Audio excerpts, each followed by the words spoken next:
All right. Okay. Thank you, Ashok.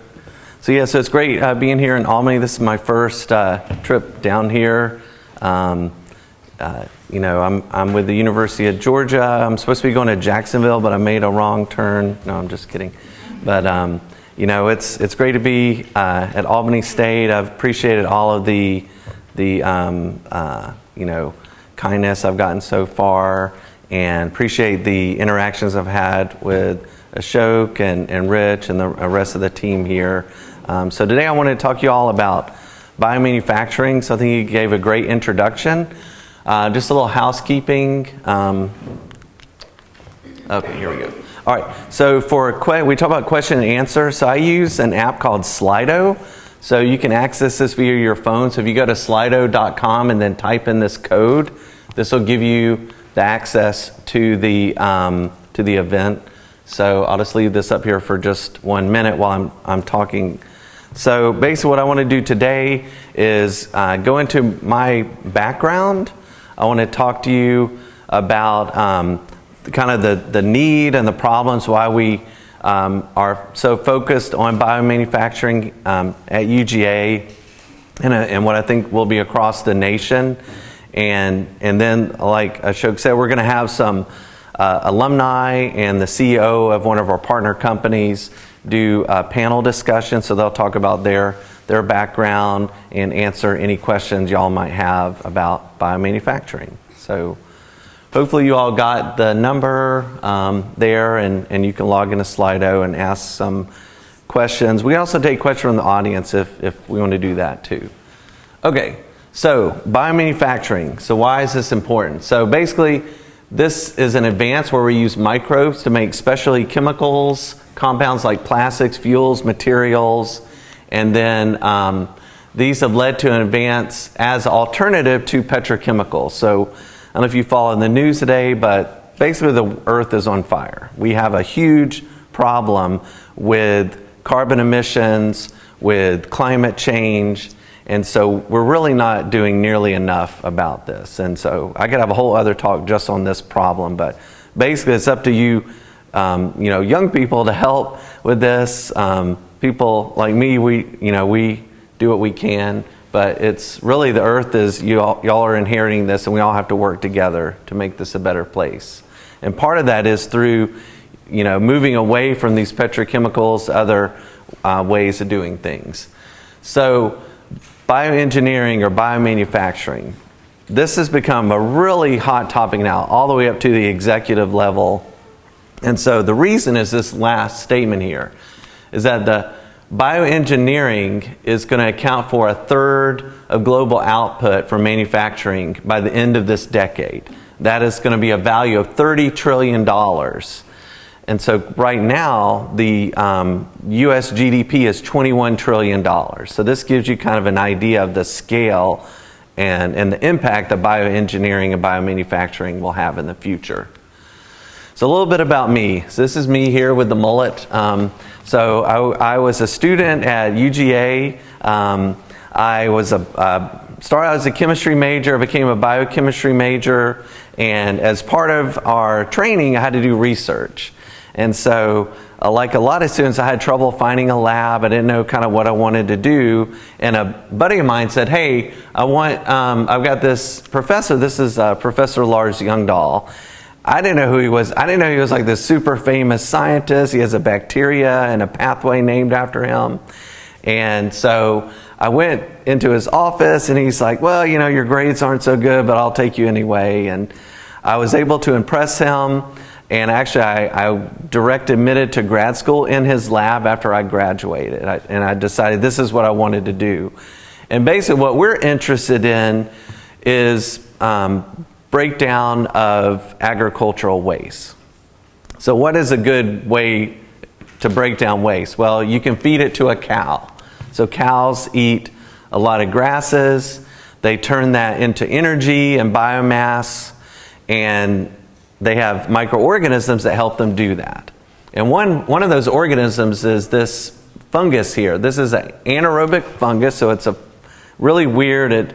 It doesn't have mitochondria, it grows anaerobically, and it grows specifically inside of the cow. And so if you're driving around Athens, you might see a cow like this that has this little portal on the side. And so what you can do is you can take this out. It's like a little door, and put your hand in there. You have gloves on. Actually, a guy I went to high school with does microbiome research, so he's got, I couldn't find a picture of him, unfortunately, but he puts his hand inside there. You grab the grass the cow just ate. You can isolate the bacteria and fungi that are associated with that plant material. And so my role was, we had this activity that we knew basically breaks down this linkage between lignin and hemicellulose. So lignin is the stuff that's in trees that makes the branches really tough, and how the branches can grow like sideways. They're the strength, and then hemicellulose connects with the cellulose. That's the, you know, the main part of the tree. And so there's this activity, and basically I had to purify the activity and determine the genetic sequence of that. And nowadays we can sequence genomes. It's super easy, but 20 years ago it wasn't such an easy problem. And so I was able to do that. This was the first example of this enzyme called a ferroyl esterase. We were able to get the crystal structure of that. That's the structure there. And then we also showed that it's part of a bigger enzyme complex that's involved in the breakdown of plant biomass. And so this is really how organisms can convert sugars, which is essentially what cellulose is a bunch of glucose connected together, into useful products. And so I leveraged that into a job. And what I should say before that, I was really interested in industry even at the beginning of my career. So I was fortunate enough to be able to do an internship at Genencor out in California. They're now part of DuPont. And so I kind of got my first taste of industry experience at that job. I then moved on to San Diego and got a job with this company called Diversa.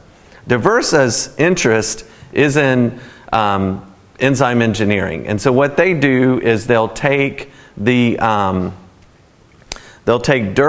So like you can go out anywhere and take a scoop of dirt. There's going to be, millions of bacteria in that dirt. Now, only about 1% of those organisms can be cultured in a lab. And that's a major problem for microbiology. So everything we know about bacteria is sort of limited to those organisms. But what we can do is we can extract the DNA from those bacteria. And what we do is we can then take that DNA and put that into a genetic system we can control and find novel enzymes. And so, I mentioned I had found this one enzyme when I was in grad school, and it took me, 6 years to do it. I get to Diversa day one, they tell me, oh, we've got 300 of these things. I'm like, you're kidding me. So that kind of told me the power of industry research and what it can do. And we had several projects. We had projects with biofuels. We had projects with Dow Chemical and with Syngenta, which is an ag chemical company. Some of the places, I didn't actually get to go here. Some of the places, this is a Grand Prismatic Spring in Yellowstone National Park where Thermus thermophilus and Taq polymerase were found. This is a mountain in Kamchatka in Russia, which is where our luminase enzyme product, oh, my box got moved, was the DNA for it was found in Russia. And so we had agreements with all these groups across the globe. While I was there, I was starting a family. We went through a few layoffs. There was a lot of drama in our company. And I said, I want to do something different now. I'd been working in biofuels and this area for quite a while. I said, I need to broaden my portfolio. And so I made the decision to move to Nashville, Tennessee and take up music. No, I'm just kidding. I moved to Nashville, Tennessee, but I took up a different area. So I got into a lab that was focused in a totally different area than what I did in grad school and at Diversa. And this is kind of the path. Everybody has a different path. Y'all are in college now, and you may, maybe exactly, like, I'm going to graduate, I'm going to go to medical school, I'm going to get this degree, I'm going to start my practice. But maybe you're like, well, I don't know. Or, maybe you don't know what you want, or you want to, explore other opportunities, which is what college is for. It's, you're here to get a degree, but you're also here to leverage the experience, like Ashok and the other professors here, because this is the only time, that you're going to have this opportunity with so much access to people. And so, getting back to this story, so I went to Vanderbilt University. I worked for this gentleman, Dr. James Crow, and he is interested in the B-cell response to viruses. Now, viral diseases are kind of a hot topic these days. And so back in 2008, the big worry at the time was bird flu. So H5N1 is bird flu. You may have heard of H1N1, that's the regular flu. They all have different numbers. And the H stands for hemagglutinin. This is the hemagglutinin molecule, so it's a trimeric protein. And so this is the attachment protein of influenza. And so what we would do is we would make this protein in the lab, but that was just one part of the project. What we're really interested in was what happens when you get infected with a virus. And so basically we all know that you have an immune response, and part of that is your antibody response. And so B cells make antibodies, and so we isolated the B cells and we played some tricks on them. We added some chemicals and a virus to make them grow longer than they normally would. And the reason why we do this is most of your human cells, unless you have cancer, they will not grow very long. And so only cancer cells are really immortal and can grow long enough to be useful in the lab. And so we did this. We were able to outgrow some of these cells. We then used molecular biology to isolate their heavy and light chain genes and understand what they do. And so we were able to find antibodies that can neutralize the bird flu. I had a second project where we were looking at a virus called vaccinia, and that's a cousin to monkeypox. And so we actually have antibodies that can neutralize monkeypox, which who knew that was going to be in the news these days. And so we had those antibodies.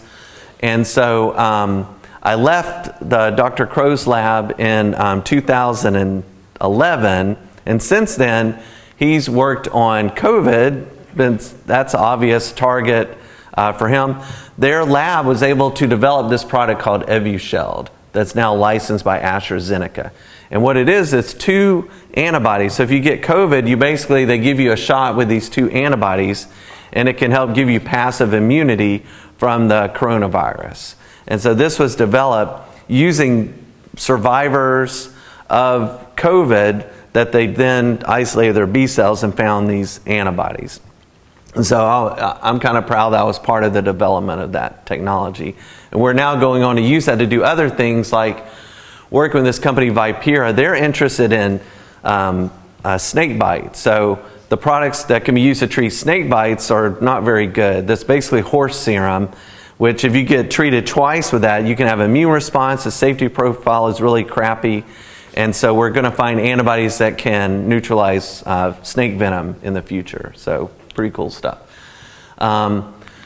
So like I said, I'm working in the lab, enjoying what I'm doing, and then I don't know if y'all appreciate that. I do this at UGA, so we have this like calling all dogs. So I get the call to apply for a job at UGA, and that now led me to being director of this facility. So now I'm director of the Bioexpression and Fermentation facility, or the BFF as we're known around campus. And so we do a lot of what I call unit operation. So a unit operation is basically a process. So we do fermentation, we purify proteins, we do mammalian cell culture. We also have a BSL-3 lab to work on different organisms. And then we also produce the monoclonal antibodies like I did at Vanderbilt University. And so what do we do? So we're running processes. So what is a process? So process is basically a bunch of steps that get you to some objective.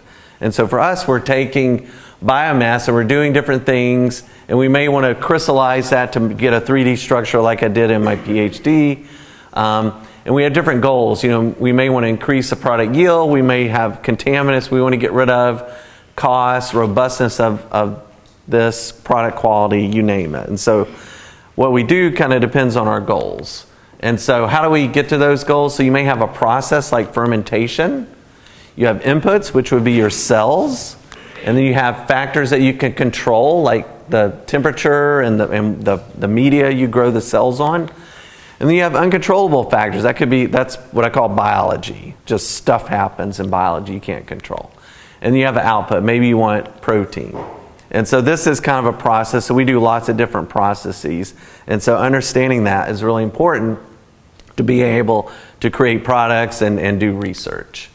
So what do we do? So this is fermentation. So we have the only pilot plant in the Southeast, and we have one of the biggest pilot plants in all of the U.S. And so we have systems like this. This is a fermenter. So this looks different. Maybe you've been to like a craft brewery before and seen these really big tanks that have kind of a cone at the bottom. This isn't the same as brewing beer kind of tanks. These are tanks that are specially designed to do a lot of different control and monitoring of conditions that you normally wouldn't do if you're brewing beer. I mean, that process has been known for thousands of years. What we're trying to do is a whole new process that has never been done before. And so we can do things like monitor the temperature, the pH, and the oxygen level. The other thing that fermenters can do is it can control those. So you can create what are called control loops. So I'll give you an example. So pH. So we all know if you have ability to measure pH via pH meters. You may have used these. And so if we can do what's called a set point, so if I set the pH at 5.0, if the pH increases to say 6, what do I need to do? I'm asking y'all, what do I need to do to go from pH 6 to pH 5?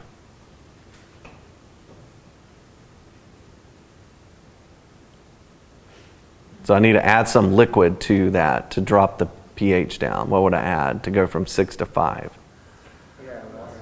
What's that? Acid. You need to add acid. And so we can create a loop where the fermenter basically says, oh, the pH went to 6, I need to add acid to get it back down to 5. So that's a control loop.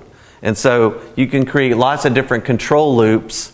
You can do things like add in liquids that, acid base. You can add in feed to the system. So that would be called a fed fermentation or fed batch fermentation. So mostly industry uses fed batch because you get higher yields. We talked about the process and optimizing things. You get higher yields with a fed batch. So you can do that with a fermenter. The fermenter has all these all the valves and everything can be controlled via the computer control system. Okay. Next step. So if we're doing a fermentation, so if you've ever grown cells in the lab, if you have a small amount, say of 1 liter or less, you can use a floor centrifuge and harvest your cells. If you have, say, hundreds of liters, it becomes very difficult. So in industry, we use what's called continuous centrifugation. So this is a continuous centrifuge where, liquid comes in and cells get trapped inside of here. They actually look like this. They kind of coat inside of this long tube that's inside the fermenter, and then the waste goes out. And so the continuous centrifuge is how we would harvest cells in industry. And that's not something you would see in a regular lab. We also use something called tangential flow filtration. So how many of you like coffee? We were talking about going to Starbucks this morning. So how do we make coffee? You guys know the answer to that, right? You have a filter, right? And you put coffee in it, and you drip liquid through. So what does the filter do? It basically prevents all those coffee grounds from getting into the coffee. So think of this as like that, but on a different scale. So we have products that stay inside of the filter, like the coffee grounds that are bigger than the pores inside the membrane, and then everything else goes through. That's called the permeate. So like that would be your coffee in this situation. And so this is kind of how we do the filtration step. This is what they look like. So these are hollow fiber. They kind of look like a bunch of spaghetti noodles, but those noodles are each of the little tubes that make up the filter system. And then we have what are called plate and frame, which are cassettes that you can stack. This is like, 20 or 30 stacked together. And this is important where you have a product that is secreted from the cell. So one example would be beer. So we have a yeast cell and it secretes ethanol. So you can separate that cell from the ethanol using this system. So the cells would stay here, all the ethanol would go through the membrane in that unit operation. Homogenization. So, insulin is one of the big success stories in biomanufacturing. It used to be, if you wanted to make insulin, you would use pig organs, so the pancreas of a pig. The insulin molecule is only one amino acid different from humans, so they could use that as a drug. But you would need 10,000 kilograms of this pancreas to get 1 kilogram of insulin. Not very efficient. And so the initial innovators of this insulin process, they were able to treat some kids, but they quickly ran out of insulin, and the children ended up dying. And a lot of people died for years and years because of the not being able to access insulin. Now we have a problem where people are charging too much for insulin, and it's something where you can make it on a very cheap level. There actually are initiatives. There's an open insulin project where people are trying to make insulin themselves in the lab to mimic that process. But basically the first step to doing that is you grow a E. coli, which is a bacterium you've probably heard of. That makes insulin. You then need to get that molecule out of the cell. And we use something called homogenization. So homogenizers are basically high pressure systems where you have a liquid stream that comes in, it goes under pressure, and then it shoots out of this little orifice here and becomes homogenized. This is the same process they use in dairies to homogenize milk. So if you've ever been on a farm and if you milk a cow, and I've done this before, the milk will separate, the milk fat will separate. So you homogenize this, you get that white liquid that people are used to drinking. So maybe people don't appreciate it like they used to. Another unit operation, chromatography. So in this situation, we're trying to separate molecules based on certain properties. So that property could be the charge of the molecule, it could be the hydrophobic residues of the molecule, or it could be the size. And this is a very simple case where we're looking at a mixture of proteins that are between 60 kilodaltons and 5 kilodaltons. And so you push the material through the column, and what's going to happen is your bigger proteins are going to go through the column first, and your smaller proteins will come out last. So in that way you can separate big proteins from little proteins. And then you can imagine there's other ways to do this as far as the charge of the protein and other aspects, like I said before. And this is what it looks like on what we call a chromatogram. So we use the absorbance at 280 to look at kind of where these proteins are coming out of the column. So this is a very typical process used to purify lots of different proteins. So like that insulin product, once you break open the cells, you can't just inject that in your body. You would die basically if you injected just E. coli lysate. So you have to purify that product to make it to its pharmaceutical grade. And this is one way to do it.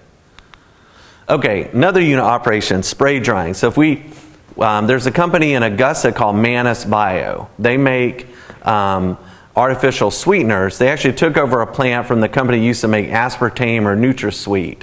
And so here you're dealing with hundreds of thousands of liters of fermentation broth. And so you can separate all that material. So you produce your sugar. So you've got, say, 500,000 liters of liquid. Well, how do you get that to a point where you can put it in one of those little paper packets and have it at your restaurant? Well, you have to dry the material. There's other products like milk, dried milk, yeast extract. They all use something like this called spray drying, where you have a liquid, it gets atomized, and then there's a drying chamber, and then you have a dry product at the end. So this is another unit operation that has to be done to create these products. Okay, so I'm going to switch gears now and talk about, so maybe I piqued your interest a little bit in biotechnology. So where are the jobs? And so when we think about jobs, I think about venture capital. And so the top 10 places here, these are states that are investing in biotechnology. I mean, Georgia is too, but these are the top 10. So a lot of the jobs are going to be in California and the Northeast, like Boston. But you will find there's kind of certain jobs like R&D jobs are going to be on the coast. You're going to have jobs where you're making products that require a feedstock. So like corn to ethanol. They're not going to do that in Boston. They're not going to truck, a ton of corn to Boston and convert. They're going to do it in Iowa. Just like here, we have lots of trees, right? I mean, you go on the road and you see those big logging trucks. They take all the branches off the tree. Well, what happens to those branches? They basically rot. Well, you can take that material, you can convert that into a chemical like ethanol using biotechnology. So there's lots of opportunities. This is where the investment is. We really want to see more investment in Georgia. So what are the career opportunities? So if you do get these type of jobs, so you have different sectors within here. You have research, testing, medical, drugs and pharmaceuticals. This would be more what we call biopharmaceuticals. So that would be things like vaccines, antibodies, stem cells, that sort of thing. And then we have, different areas like distribution, agricultural feedstock, and industrial bioscience. That would be things like your biofuels. So these are kind of the average salaries. So biofarmers, 113.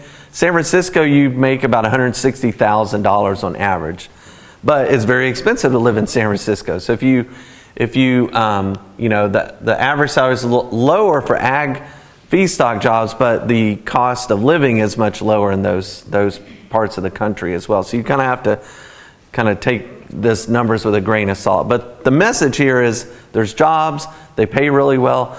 People are begging me for people to apply for these jobs. So how do we solve this problem or contribute to the problem? So we have this Master Biomanufacturing program. So it's basically this link between biotechnology industry and our bioeconomy. So workforce development is a significant part of the USG's goal as far as workforce development. We have what we call double dog. So everybody has like dog associated with it, UGA. So double dog is like a dual degree. But really, our master's program you can get done in it's 2 semesters for a double dog. The traditional program would be 3 semesters plus a summer internship. And so this program, we've trained over 50 students. They've gone to different jobs. Today you're going to hear from Tariq. So he's one of our first students that graduated. And another gentleman that'll be on the call today. And so these folks, they get trained and then they're able to get these high-paying jobs in industry. I call this like an MBA for science. So it's not a traditional master's program where you go in, you work in a lab, you get an assistantship. This is where you come in, it's a professional program, you pay tuition, you go through the classes, and we help you get a job. The internships are typically paid. They pay anywhere from $20 to $27 an hour just for the internship. So, there is some benefit as far as that as well. This is our program of study. It's, like I said, it can be done in 3 semesters. We kind of split this up into 4. A lot of people do it that way. But you can add some extra classes. So we have things like regulations and ethics. I teach bioprocess technology, where I go through all those steps I told you about. Biochemical engineering. We have electives. We have a fermentation engineering lab, and business classes that you take to fill out the program. We have a training lab where we have equipment, and some of this was donated by Scientific Bioprocessing, so Taylor's here today. And so we do all the hands-on training in there. I'm a big proponent of hands-on training. These are some of the companies that we've worked with and our students have gone to. Like Tariq, he's currently with Sartorius, which is an equipment manufacturer. We've worked, people have gone to NRail, Takeda, Bayer, also some local breweries. And so we also have connections to our manufacturing center for other companies like Pfizer, Bayer, Boehringer Ingelheim, which is in Athens, and other companies like Kalion. So we're going to have the CEO of Kalion on today, Darcy Prather, and so, a lot of opportunities. Also work with some companies in Germany. So, hey, if you want to move to Germany or anywhere, around the world, we probably have somewhere where we could place you. So how do we work? So we work with these manufacturing innovation institutes. So what are these? So these are basically institutes that help connect industry with academic researchers. And I was in DC earlier this week at their a workshop, and everybody brings up this term, the Valley of Death. And what it means is you have academic research and then you have commercial manufacturing. And so getting from an academic research idea in a research lab to manufacturing, there's this kind of valley of death in the middle that's where dreams go to die. And so what these institutes do is they are helping bridge this gap. And so we have there's different ones, electronics and materials, energy. We're focused in biomanufacturing. So we have NIMBLE, which is the National Institute for Innovation and Manufacture of Biopharmaceuticals. That would be those vaccines, antibodies, and cells, or cell products. We have BioFab. That would be regenerative medicine. That would be stem cells. That would be artificial organs, things like that. They can make a bladder now. It's amazing what people can do now with stem cells and cell manufacturing. And then the newest one is called Biomade. They received $87 million from the Department of Defense. So they are connected with big companies, smaller companies, equipment manufacturers, and other companies. I don't think I have SBI. This was the older one. SBI is now, should be up here. And then these are the universities, including Albany State. So that's how I met Ashok. We had an initial kind of kickoff meeting, and I said, hey, you're in Georgia, I'm in Georgia, let's work together. So we put together a grant. And so our project is focused on building a do-it-yourself bioreactor. So why is that important?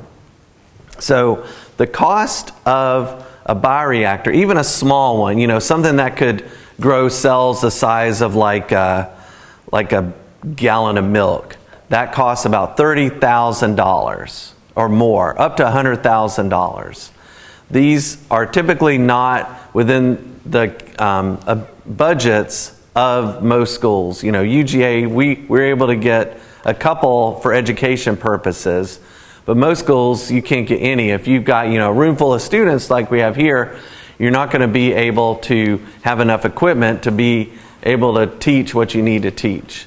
And so we're building this system in collaboration with this company BlueSense, and so they're supplying some of the software. We're taking parts and putting them together to create a system that will be maybe 5 to 10 times cheaper than your traditional bioreactor systems. Some other projects we've been funded with Biomade. One is called the Antigen Racer Project. So here we're design, build, and test systems to manufacture COVID antigens. So we previously been working with the CDC, providing them with this protein called the spike protein. So this is analogous to that hemagglutinin molecule I touched on earlier. So this is how the virus gets into the cell. And so it's an antigenic determinant, so you can do a lysis and test for COVID. And so we're trying to get ways where we can make this cheaper, make more of it, and make variants on a rapid scale. We're also working with a continuous manufacturing project where we're making this chemical called glucaric acid. That's with Kalion. And so this is continuous manufacturing is kind of a new area. So you can think about it like a device, where you press a button and then all this stuff happens and you get like a bacon and eggs on a plate. Like the egg break. Maybe I'm not explaining this very well, but it's essentially like a device where you've got a lot of steps and it's like one button and you get a product. And so this is really huge in the industry now, is being able to do a continuous system, and where all the steps can be done kind of with minimal supervision. So we're working on that. And then we have some potential projects coming up with some other companies and the Naval Surface Warfare Center, which is down in Panama City, not too far from here. Okay, these are some of the innovations we talked about. So we're working with Scientific Bioprocessing on their new, what they call DOT. So this is a processing software that will allow you to detect biomass in a culture and then respond to that biomass by adding in a feed. So we talked about this fed batch earlier. So fed batch is where you're feeding in sugar to grow your cells. And so this system kind of does it all automatically. We're also working with Cooner Shaker. They're making what's called an off-gas analyzer. So when you breathe in air, you're going to use the O2 and you expire CO2, right? And so this instrument here, it measures the O2 and the CO2, so we really have what's called a mass balance of everything that's going into your culture and everything that's going out. So we understand that process better. And then we're also building our own bioreactor. So I mentioned, so just the bioreactor itself can be several thousand, like $7,000 to $10,000 just to buy that. So we're manufacturing this at UGA. So we have a glass blowing shop where we can make the glass for the system. We have a metal fabrication shop where we can basically make the head plate for this. And then this is 3D, this black part is 3D printed. So it connects the head plate to the glass vessel. And so those all are being built on campus to help support a place like Albany State where we can manufacture this, send that down here, and y'all could have your own system for a fraction of the cost of what it would take to buy it. Okay, so other projects that we're working on that I'm interested in are what we call PET degrading enzymes. I'm not talking about your dog or your cat. So PET is plastic, so it's in your water bottles, like your Coke bottle, water, it's huge. Obviously, plastic is a huge problem. You have this whole island of garbage in the middle of the Pacific Ocean. And so a few years ago, there was a group in Japan that they were able to find an organism that can break that plastic down. And it makes an enzyme called PETase. And so we're studying that enzyme, trying to produce it in the lab. So this is kind of production strategy, where you'd have your protein down here, maybe a fusion protein connected to it, and then you purify it, run a what we call a gel to analyze that product. So we're creating other things like for COVID detection. We're working actually with those esterases I talked about at the beginning that I did my PhD on with Michelle O'Malley in California. And then we're working on an enzyme called TEV that can cleave protein. So basically if you have this protein here, you have a tag, it can cleave that protein off of your tag. It's a way to kind of clean up your protein and remove tags so you can, it just makes it easier to study and crystallize those proteins. So finally, I want to tell you a little bit about some of our other opportunities. So we have some asynchronous courses in biomanufacturing that we offer through our continuing ed program. And I'm connecting Ashok with some of the videos and things, but you can actually take this course and get continuing ed credit. We also have a YouTube channel that that we have all these videos on the different biomanufacturing topics. So I'll stop there and see if we have any questions. I don't know if anybody had on Slido. So we've got a couple of questions I'll go through. It says, how much opportunity do you anticipate for trained biomanufacturing scientists to become successful entrepreneurs in the field? That is an excellent question. We actually had a former student that started her own company. At least at UGA, we have what's called the Innovation Center. So you have students can actually get money from the university to help start their own companies. We have a pitch contest where you can go and pitch your ideas to entrepreneurs in the room. Delta has invested in what we call the Delta Innovation Center. So it's a whole building basically for entrepreneurs to gather. They have office space. We have actually an entrepreneurship certificate that you can get as part of the Master Biomanufacturing program. So you get trained in that area, and then Dr. Bob Pinckney, who works, he's the director of that program. He also directs the lab where students can come in and work with him on their ideas. So we've had the last pitch that I was at. They had a student. She developed a device that can detect chemicals that are released from your body before you have an epileptic seizure. So it helps you basically mitigate those kind of issues.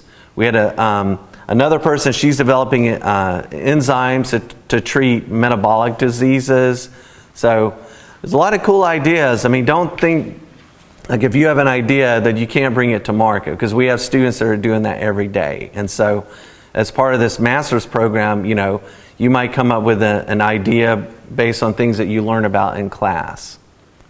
Great question. All right, another one is, what kind of remote work positions exist in the field of biomanufacturing? That's a really good question. So for actually, if you think about if you're making insulin, that would be really tough to do remotely. But there are other jobs, like say you're doing data analysis or quality control data analysis. Bioinformatics is huge. Sequence analysis. So if you have an organism, you sequence a genome, you have to basically process the information from that genome sequence. That is another opportunity for doing remote work. Good question. Let's see. Are there any current scholarships to help students who are interested in the field of biomanufacturing? Originally, we were funded by the National Science Foundation, so we were able to offer some assistantships to get the program running. But we moved to a tuition-based model now. We don't specifically have assistantships through that program, but what I do tell students is, this is an investment in your future. So say if you graduate now, you make, say, $30,000 at a job. If you could, go in and pay like $20,000 in tuition and then make $60,000 or $70,000 a year, wouldn't you want to make that investment? So that's kind of the way I pitch this to people. The facts are that most employers don't want people with just a bachelor's degree. I know that's probably not what you want to hear today, but they want people with specific skills and training. And that's basically what we bring to bear with our program. Okay, any other questions? So certification, our program, you would get a master's degree. We have talked about certificates. I know Ashok is developing a certificate, and so I think that would be a great way to showcase that you have certain skills if you don't want to go kind of through the whole master's degree. But I would definitely talk with Dr. Jane. Maybe I should say Dr. Jane Ashok. We're all like first name based around here. You could talk to him about their certificate program that they're working on. Is it offered now, Ashok? So this is something that you have planned. Maybe I thought getting some funding from the biotech. But yeah, those credentialing or getting internships and things like that, perhaps like Danimer, they're not too far away. If you could secure an internship there, that might be a really good thing. Also through our MII, so Nimble itself, they have what's called the Nimble Experience. So this is for underrepresented groups where they have them do internships at companies as part of their program. And if anybody's interested, let Ashok know. I can send you information about applying for next year's Nimble Experience. So that's another opportunity that, if you didn't want to do the whole master's program. Other questions?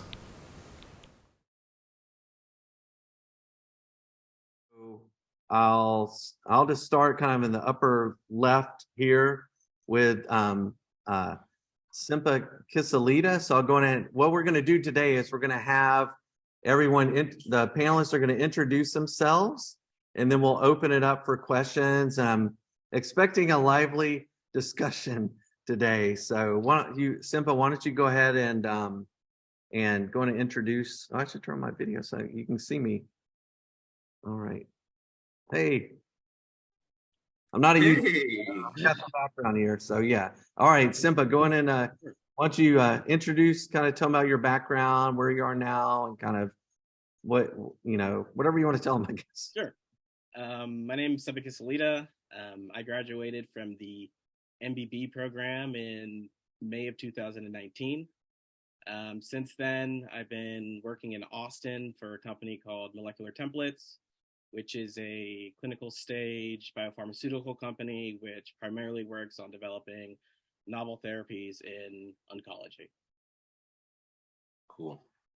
My name is Tariq Taylor. I am an alumnus of the MBB program 2014. I currently work for Sartorius, which is a vendor in field. I'm a field application scientist in fluid management technologies. I'll tell you all about what that is. And I am located in Houston, Texas. Funny thing is, Ssempa, you're one of my clients. Really? Yep. Wow. Oh. And then I guess we should also mention Tariq is an alumnus of Morehouse College. Is that like a football rival? I didn't know if that was a football rivalry or anything. Or... I don't know if we play Albany. I know it's Albany.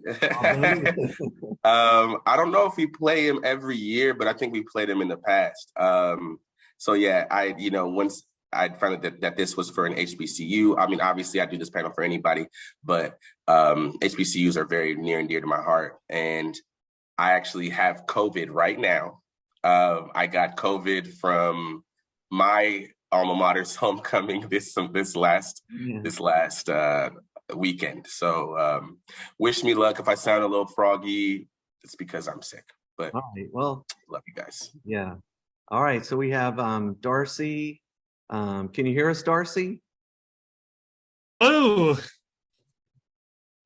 Hey, Darcy. How are you? I'm great.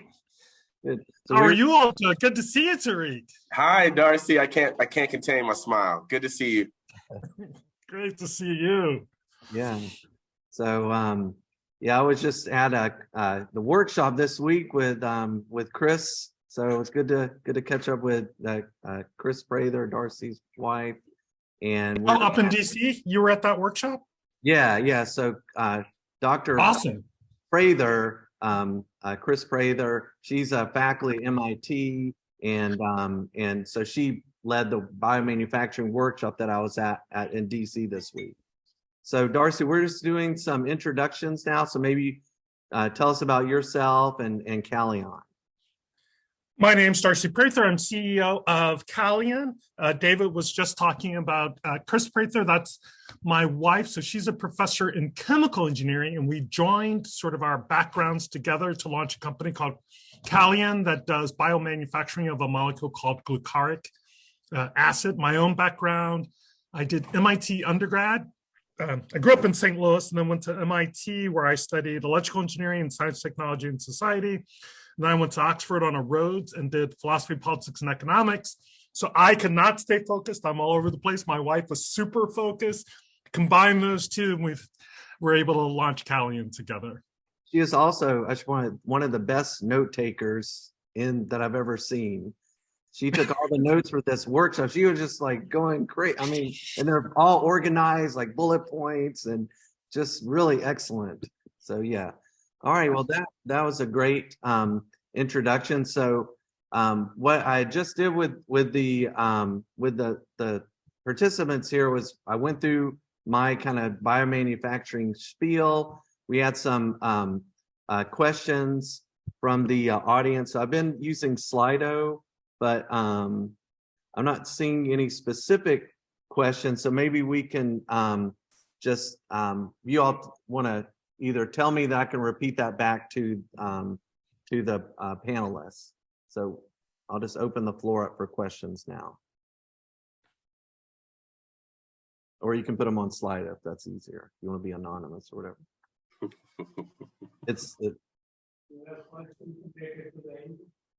Yes.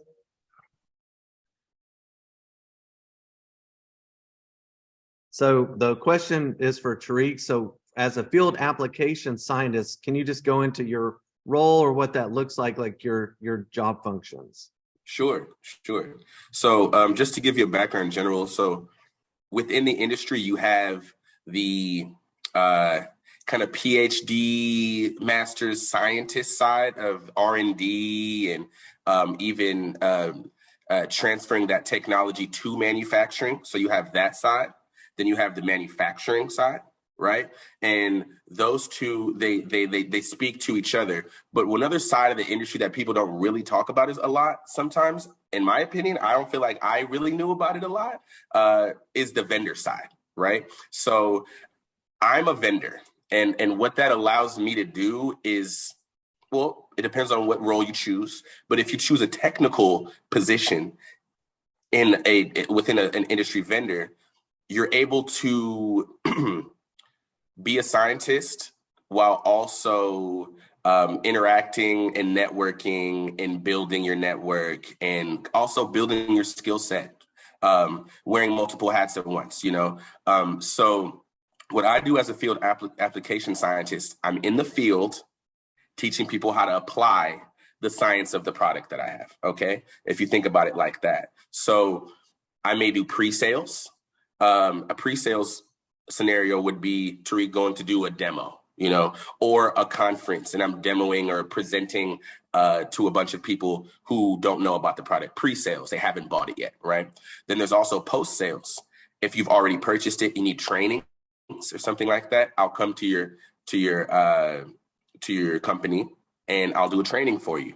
So those are the usual things I do. And then there's day-to-day stuff. I work from home. I blurred out my background, but I did want you to see that I'm at home because I think that's an important part of this.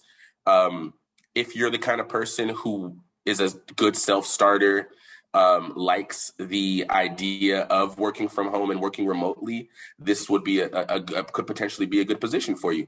I will say, I miss people. I miss going into a place and seeing the same people every day. Dr.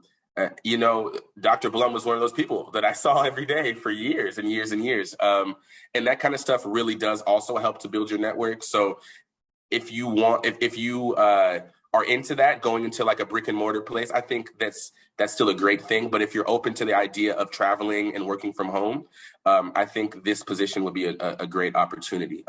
I hope I kind of gave an idea of the rundown of my position. In a nutshell, I teach customers and clients how to use the products that will help make their own processes more efficient. Great answer. And that ties in one of the earlier questions that talked about remote work. Maybe anybody from the panel, what type of remote work positions do you think exists in biomanufacturing? I'll tail end just in case you guys miss something and then something. Yeah, you guys go ahead. I'm so glad you're coming out of your shell, Tariq. You're normally so shy and It's the COVID just making me come out. Yeah, go for it. Me? Yeah. Who? Well, from my point of view, there's when you think about remote work, you have to think about what are the skill sets of things that you have that you're able to provide remotely. So obviously we're talking about manufacturing.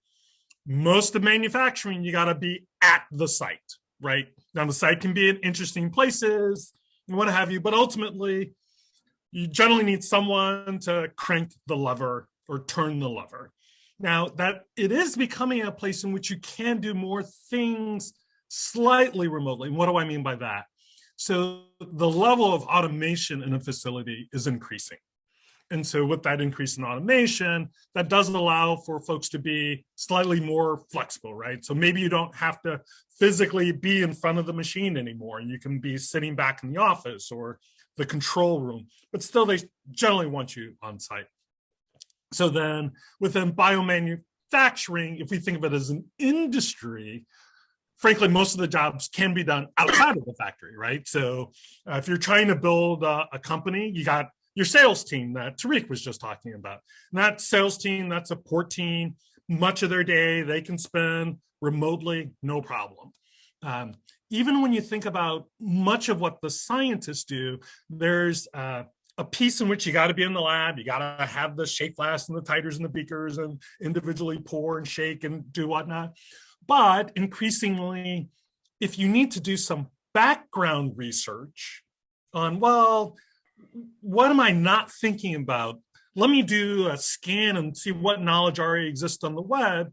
Or if you're looking for knowledge on the web, you can be at home or you can be at the office. So those are opportunities, again, for flexibility in what needs to be done. So if I think about my team, we do nearly everything remotely. Now, we get away with it because we got places like the BFF that David runs who do some of the hands-on things, so that limits us.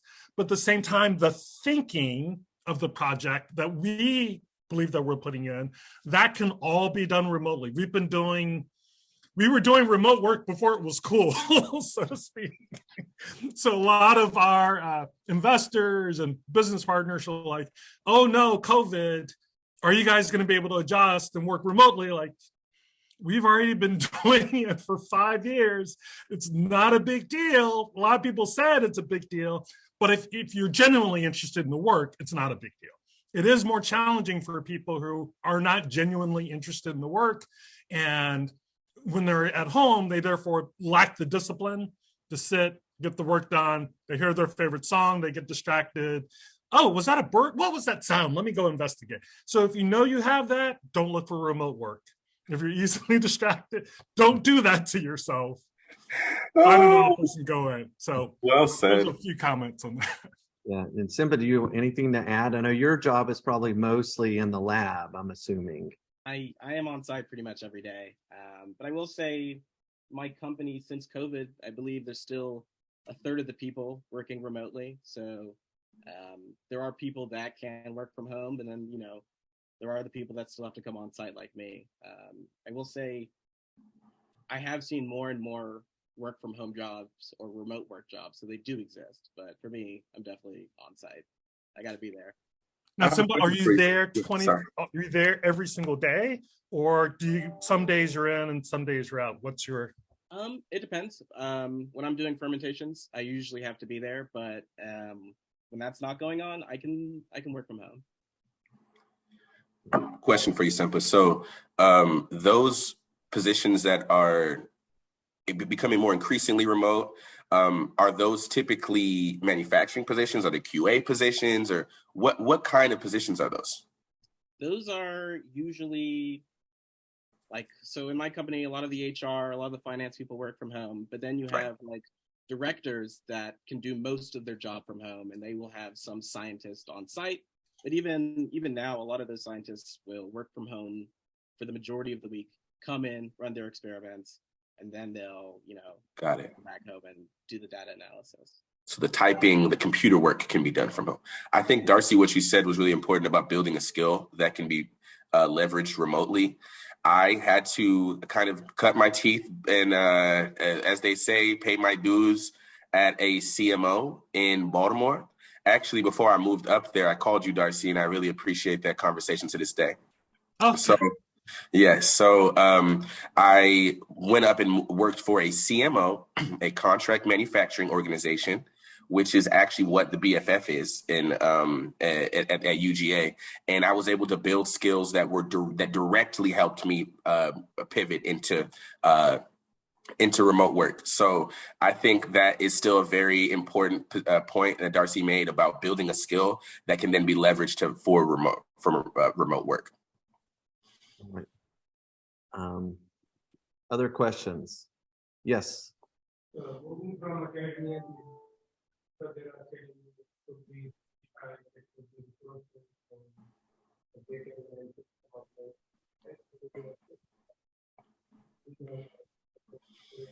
The what side? Rosie's okay. Yeah. So the question is, what are the challenges in moving from academic research to industry? And I guess whoever wants to take that on. Ssempa, why don't you go? Because I didn't go straight to industry. Oh, yes, I did. I actually did. I went to CMO. But Ssempa, you go. I think the mentality is a little different. I think in academics, a lot of times you're exploring these ideas, but in industry, you have a deliverable, you have a product you have to get out. And so there's not always time to kind of just keep playing around with it. You got to bring something to market. You have to make money. So I think the drivers are different in some respects, and the day-to-day can also be different. All right. So to sort of highlight the difference, I'll talk about just for a second how people present information in business and the optimal way for business versus the optimal way for academics. This isn't universally true, but I think it's broadly true. So for folks who've come straight from academics, whether it's undergrad or grad school or even high school, you tend to want to tell the story of how hard you've worked to come to this creative answer. So you might present what the problem was on a slide, and then you'll have a few more slides explaining how super clever you were and all these really cool experiments you did. And then you get to the answer. You're like, so this is what I did, and this is why it matters. In business, on that first page, you better tell somebody why it matters. So you say, here's why what I did mattered. I increased things tenfold, and therefore we're going to make more money. And that needs to be on slide 1. That does not need to be on slide 10. It needs to be on slide 1 so people pay attention to what you've done. And then once they know it matters and kind of how it matters, they'll happily listen to all of your great creativity and how you got there.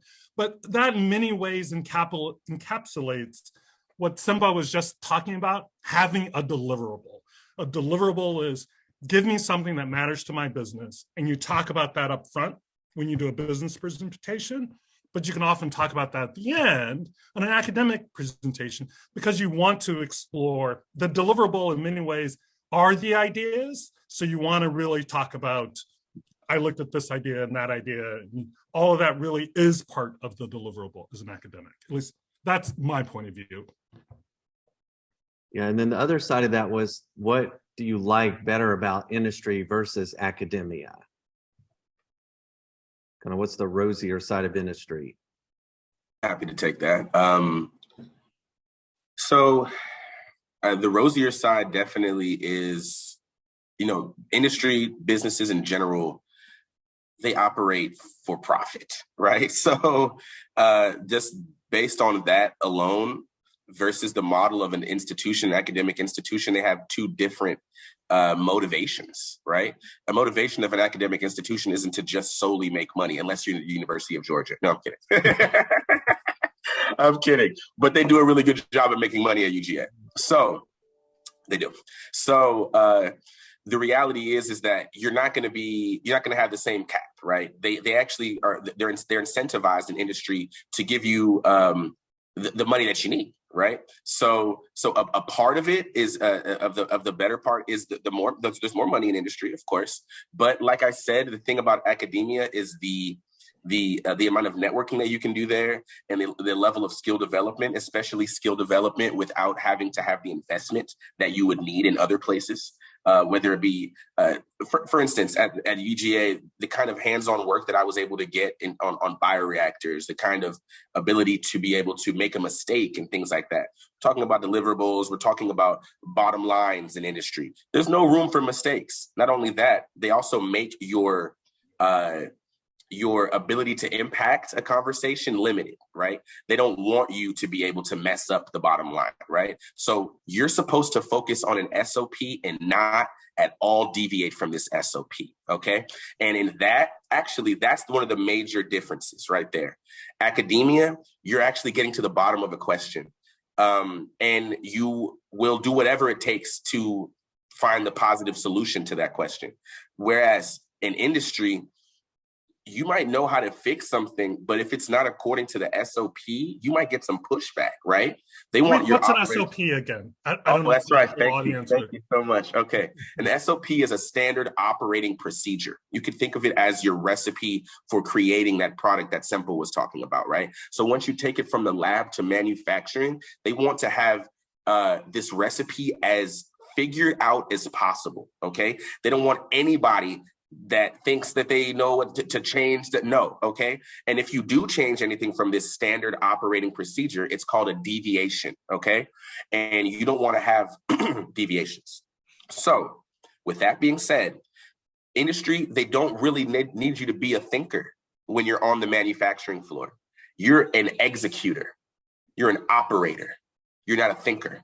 Whereas in academia, you remain a thinker. And I think keeping that ability, keeping that badge of a thinker, I think that is important, and it will serve you throughout the rest, even if you go into industry. I hope I said a lot, but I hope I covered a lot. I will just speak to that whole comment about deviations from SOPs. There's nothing that as a company frustrates us more if our vendor that we're partnering with deviates from the SOP. So like, you did what?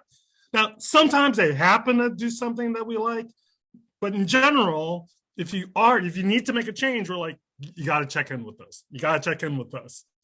And hopefully you get to a company in which the distinction of the value of ideas and the importance of your ideas, that's absolutely true of academia versus industry. But in industry, it is about the process. So there is a process to deviate from the SOP. And you have to follow that process, get the authorization, and all that can be a pain in the butt. But if you are able to provide that intellectual contribution and it actually impacts the bottom line, it's really valued. But it is harder to get someone to accept it and do it versus academia, as I was mentioning before, what they value are ideas, and the fact that you're contributing new ideas is more immediate in terms of that positive feedback and reward for your deviation of ideas. All right, we have a question from the audience. The comment was, it seems like y'all know each other, which I think maybe that, I don't know if Ssempa's met Darcy before, but what are the what's kind of the landscape as far as diversity in this field? Which, I mean, it is pretty broad, but what does that look like? Well, so diversity is a big word, you know. Companies will use, you know, especially depending on where you are, they'll use whatever demographic they have to leverage their diversity, right?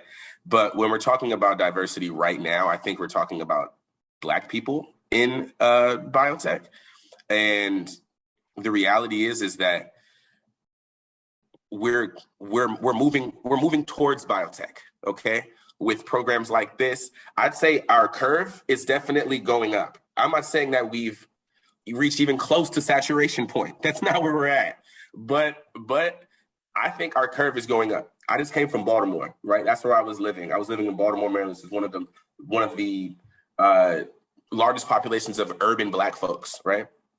And there were a lot of people moving into manufacturing, right? From the African American community. Okay, so depending on where you are in the demographics of your area, I think that impacts more of the diversity than absolutely anything. But in the past 10, 20 years ago, it was looking pretty bleak. But nowadays, like I said, our curve is going up. So now is the time to invest in it. Now is the time to talk to your community about biotech, and because you want to go in lockstep with that curve. So to wrap it up, we are still in need of more representation, but there's never been a better time, and I believe that that's changing for the better now. So I'll just comment. I think it's at the higher levels, it's generally reflective of what you would expect. So African Americans get maybe 1 or 2% of the PhDs in the country, And then that's what you see in terms of the high-level technical skills, broadly speaking. It's reflective of our nation at large, if we're talking about diversity based on being African-American or not, as a simple example. But to Tariq's point, a lot of the manufacturing, people are very interested in heading to the South, into places like Georgia that are near the feedstock supplies. When I speak to other CEOs who've embarked on building facilities in the US, having qualified, trained people in their facilities has been their number one challenge in terms of building their manufacturing base and their manufacturing capabilities.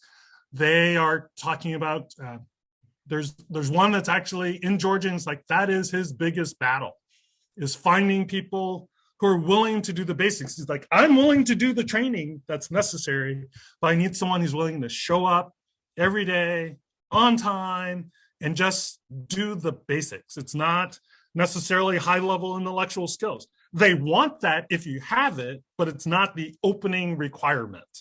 And they're certainly going to pay attention if you show that you can do these other things. Same thing, there's a CEO I know who had a facility in Louisiana. He said, my number one challenge was just getting people who could do the basics. And they were adjusting, in the African-American community, unfortunately, there are a lot of people who, for right or wrong, have a mark on their record. That makes it more difficult for corporations to accept you as a job applicant historically. And they were saying, I kept loosening that and I still could not find the qualified people. So I am super excited about what's happening in the state of Georgia and the fact that they're getting in front of the curve and giving people the training. Because I only know of more CEOs who are trying to figure out, where am I going to put my manufacturing? How am I going to find people who are willing to work? Now, maybe it's not happening in Georgia, just in Georgia. It might also be happening in Iowa, Nebraska. But if you're willing to have that flexibility in terms of location, I assure you there are opportunities in which people do not care about your skin color. They just want to know, are you going to show up on time every day?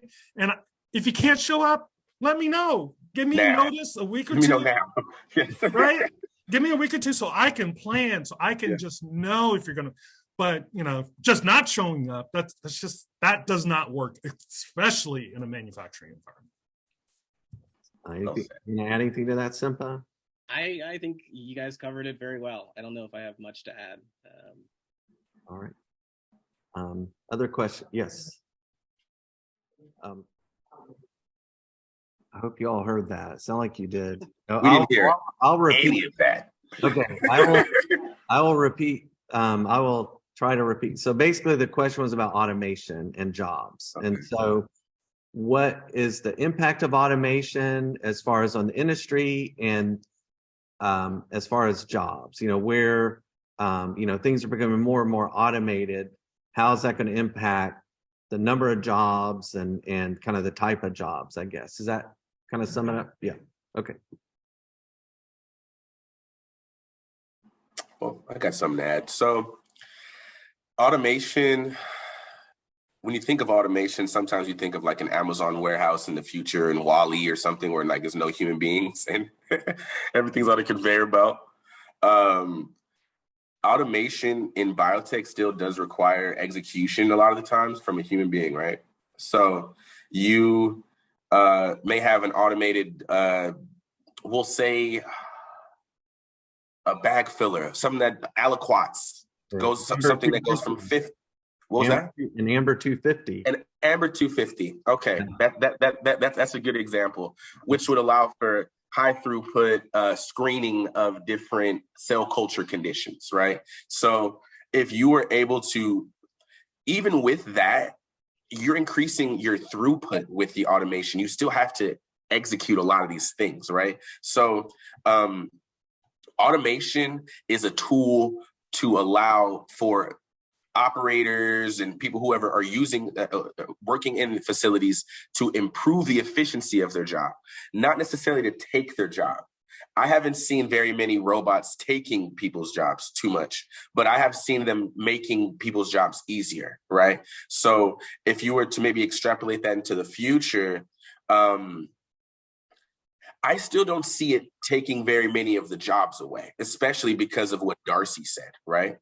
In terms of the need for manufacturing personnel that can be relied upon.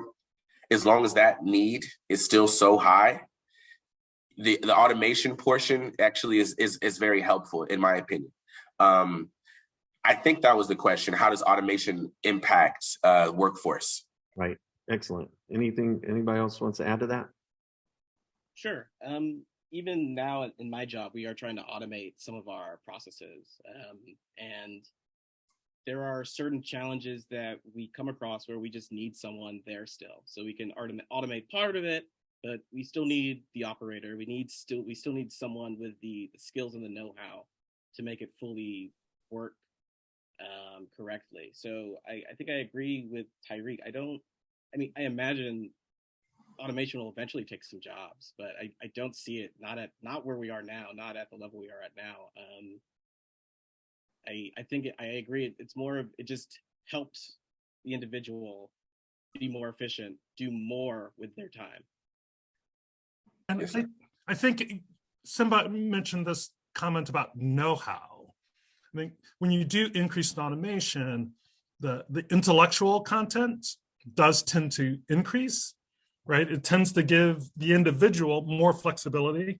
Maybe I don't have to stand at the machine anymore. I can be in an air-conditioned environment that's nice and quiet and comfortable, rather than a smelly, what was that smell? Yes. Going on. But it does, the importance of your training and that you might be getting at Albany State does increase, because there's a higher expectation of you sort of understanding the basics of now what's hidden from you, of what's going on. So it can become more difficult to recognize that there is a problem when you rely upon automation. And so therefore you have to, it helps to understand the fundamentals more. It's not essential, but it certainly helps. We had a question. Well, she was actually first. What got their interest? So the question is, what got your interest in biomanufacturing, and what tips do you have for students that are interested in going into this field? Is that okay?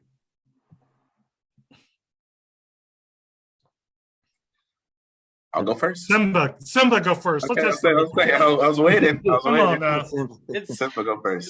Maybe talk about your path, like how you found this program, or the MBB program, maybe.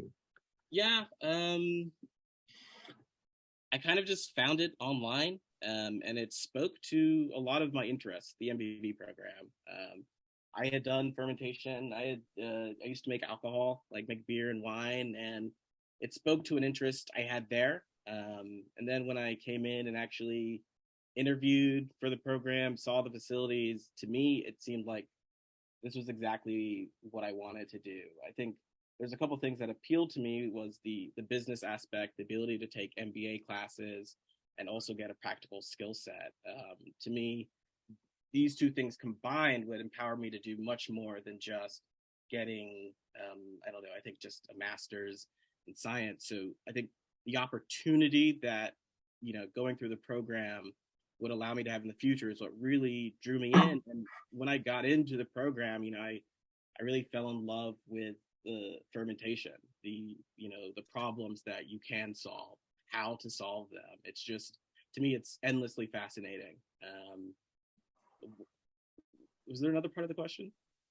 And what tips you would have for someone that wants to get into one of these type of programs? I would say go for it. If you're interested, try it out.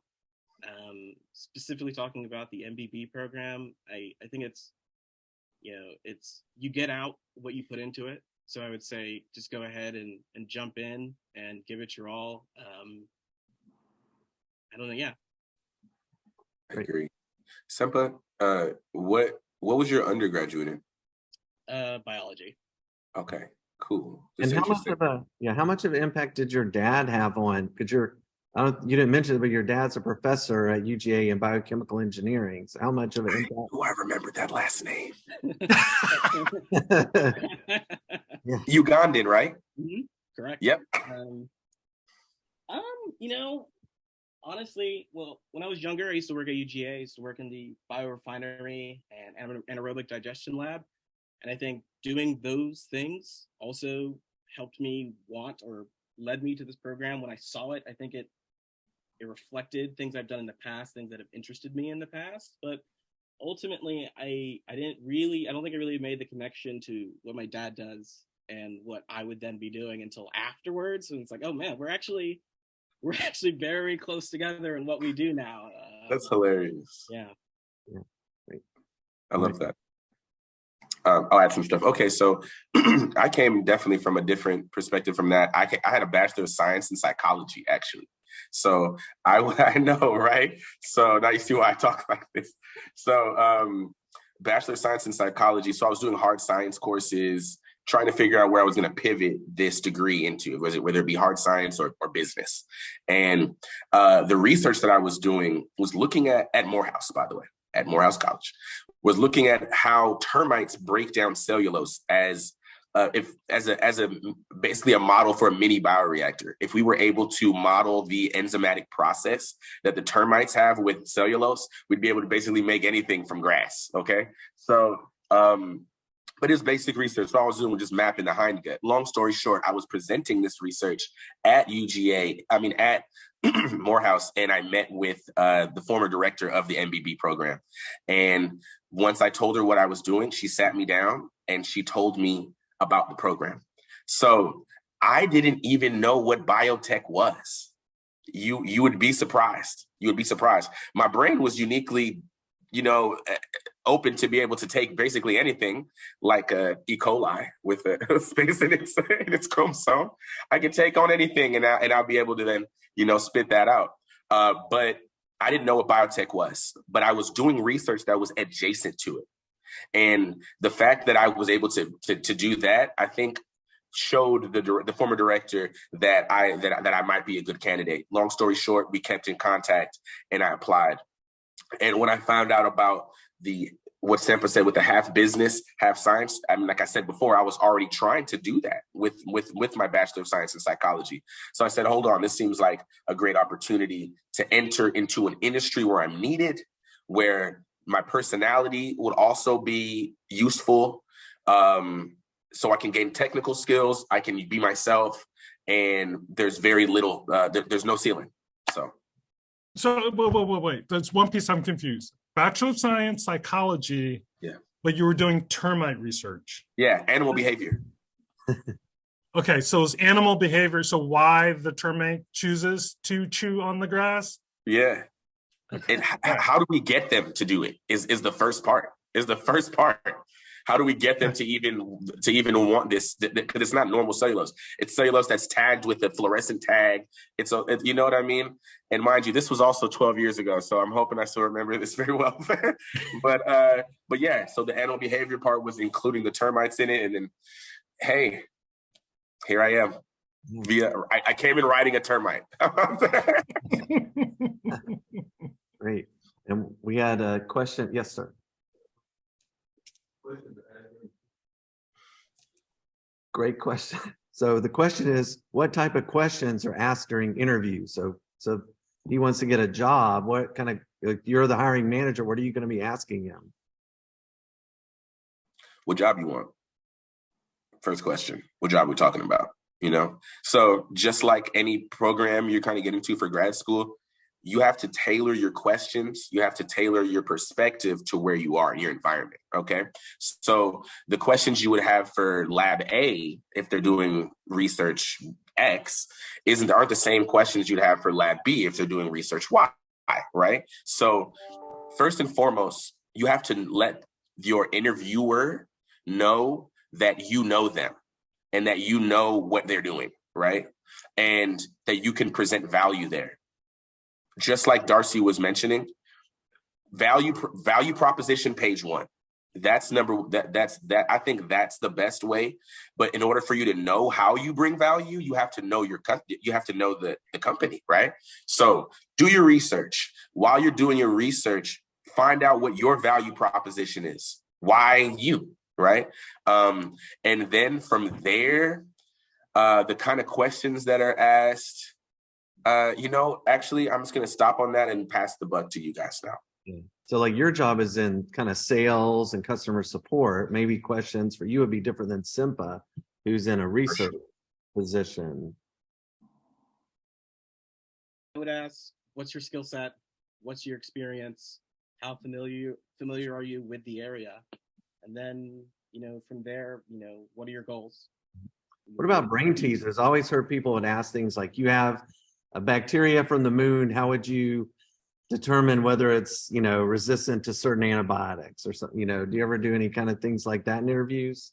I haven't. No, I haven't done that would be cool though.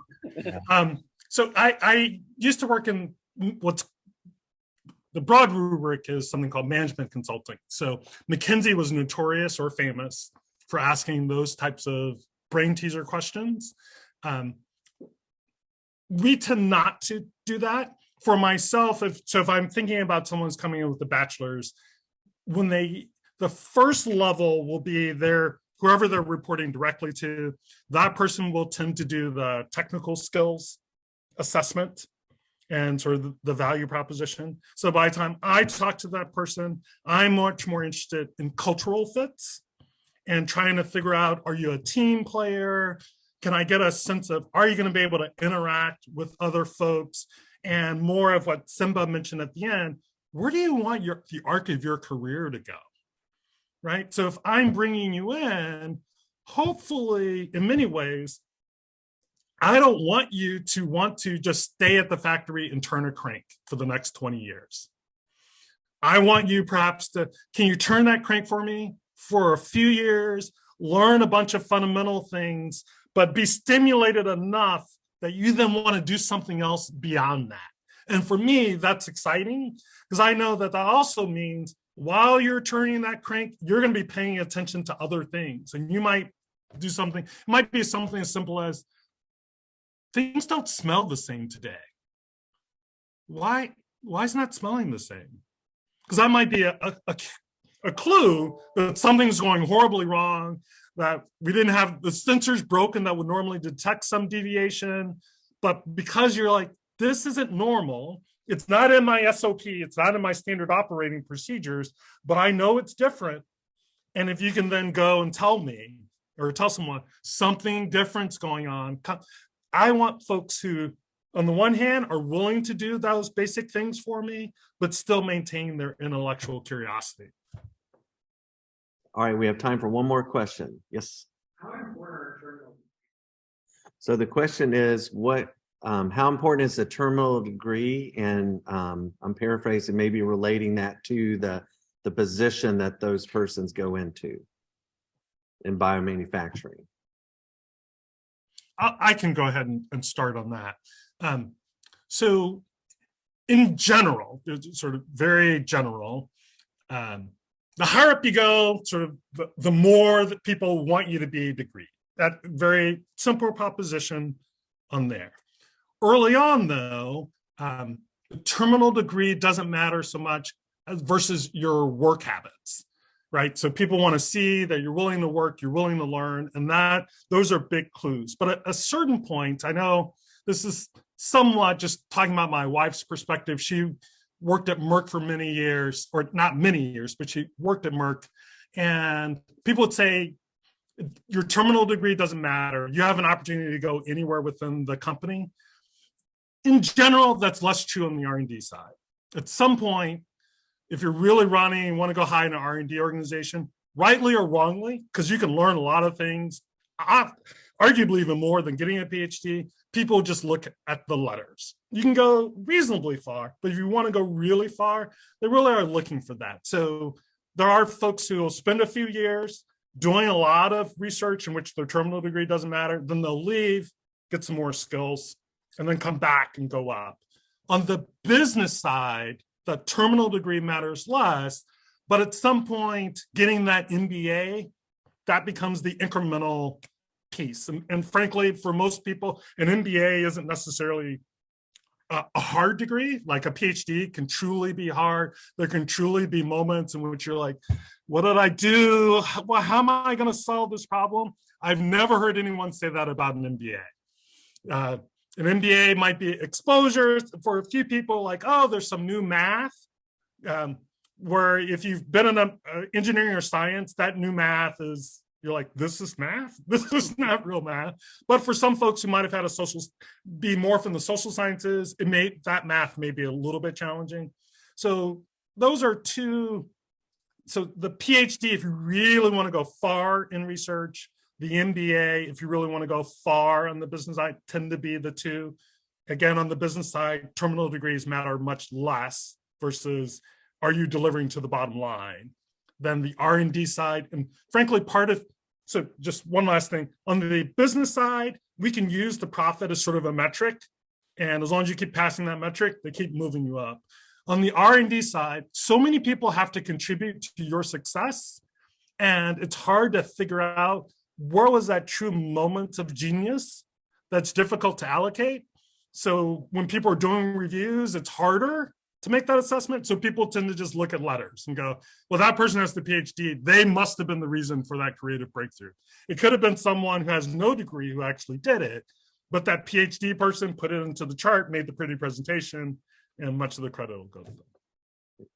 That was a bar. I want people to understand what he just said. I mean, like, seriously, in terms of who's going to get the information, who's going to get the credit and stuff like that. And also the politics behind that too. You know, there's almost like some Thomas Edison, but who actually got the light bulb to turn on conversation? You know what I mean? It's those kind of conversations.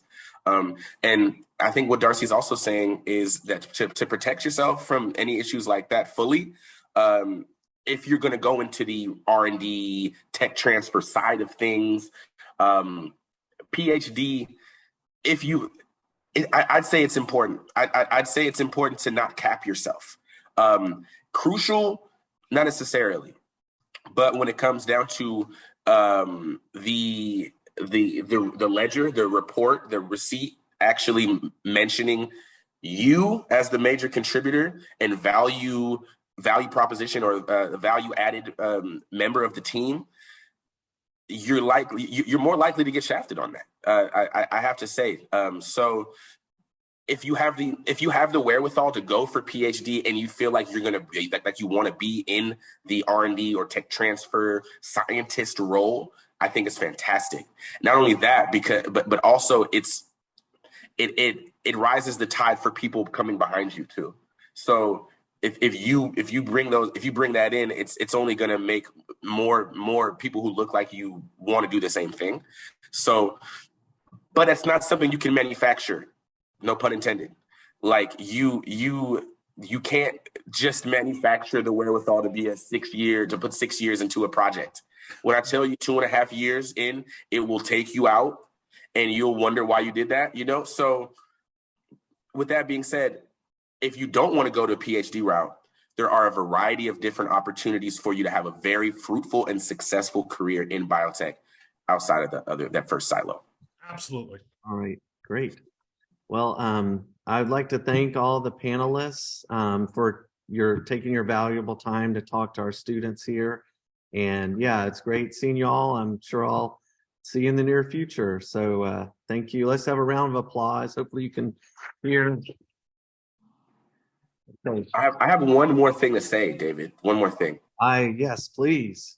I want to come to Albany. Okay, so just letting y'all know. And two, I want a picture of the audience if I can have that, David. I think that would warm my heart. That would warm my heart. Yeah, let's do. I can do maybe a little better. I'm gonna do. How big of an audience are there? I We had apologize for a couple 20 or more people. We had some people that had to leave for other classes.